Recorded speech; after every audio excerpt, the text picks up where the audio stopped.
Pemirsa, menjelang akhir tahun 2023, capaian atau realisasi penerimaan pajak kendaraan bermotor di Samsat Kota Prabu Mulih mencapai 90% dari 29 miliar yang ditargetkan. Capaian target yang cukup tinggi tersebut dikarenakan tingginya antusias masyarakat dalam membayar pajak kendaraan.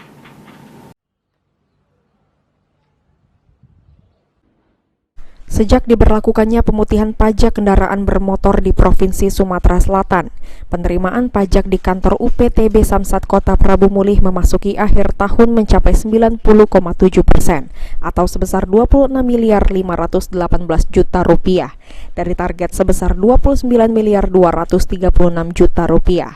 Sementara untuk pajak PKB baru mencapai 30 miliar atau 81,04% dari target sebesar 31 miliar 128 juta rupiah. Kepala UPTB Samsat Kota Prabu Mulih, Ariswan, mengatakan untuk mencapai target tersebut petugas melakukan jemput bola dan memaksimalkan samsat keliling serta razia pajak kendaraan. Terlebih program pemutihan pajak akan berakhir pada 31 Desember 2023.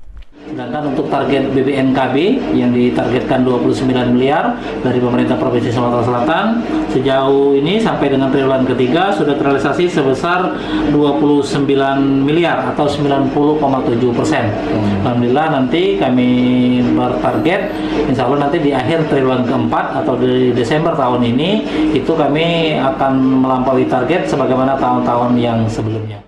Bagi wajib pajak yang ingin menikmati kebijakan pemutihan pajak kendaraan bermotor, dapat langsung datang ke kantor UPTB Samsat yang ada di daerah masing-masing. Masyarakat yang menunggak pajak akan dibebaskan PKB, denda dan bunga serta diskon 50% bea balik nama untuk kendaraan kedua. Beni Firdaus, Pol TV.